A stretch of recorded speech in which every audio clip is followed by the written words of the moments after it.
আসসালামু আলাইকুম। Hello guys, welcome to my Facebook page and YouTube channel বিসমিল্লাহ কৃষি আপডেট। সো আপনাদেরকে দেখাবো আমরা এই মুহূর্তে আছি একটি পেঁয়াজের জমিতে।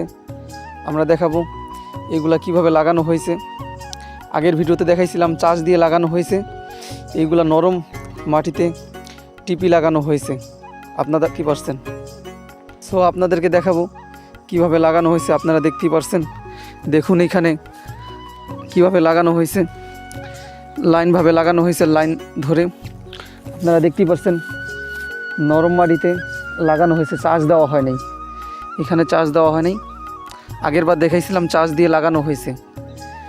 আমরা এখন যেই জমিতে আছি, পেঁয়াজের জমিতে আছি, এই জমিতে পেঁয়াজ লাগানো হয়েছে নরম মাটিতে। সো আপনারা দেখতেই পাচ্ছেন এখানে কিভাবে লাগানো হয়েছে, সারিভাবে লাগানো হয়েছে, ভিজা মাটিতে নরম মাটিতে লাগানো হয়েছে। চাষের প্রয়োজন হয় নাই।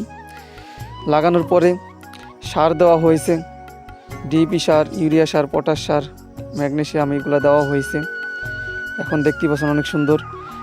দেওয়া শেষে, সার দেওয়া শেষে এগুলা ঢেকে দেওয়া হয়েছে। আপনারা দেখতেই পাচ্ছেন খড়কুটা দিয়ে ঢাকা হয়েছে। পেঁয়াজগুলোও নামতেছে, এখন কিছুদিন পর উঠানো যাবে।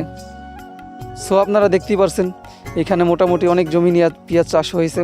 প্রায় 1 বিঘা জমি মতো পেঁয়াজ চাষ করা হয়েছে। সো গাইস, আজকের ভিডিও এই পর্যন্তই। ভিডিওটি ভালো লাগলে একটি লাইক, কমেন্ট, শেয়ার করবেন। ফেসবুক থেকে দেখে থাকলে একটি ফলো করবেন। ইউটিউব থেকে দেখে থাকলে একটি সাবস্ক্রাইব করবেন। ধন্যবাদ।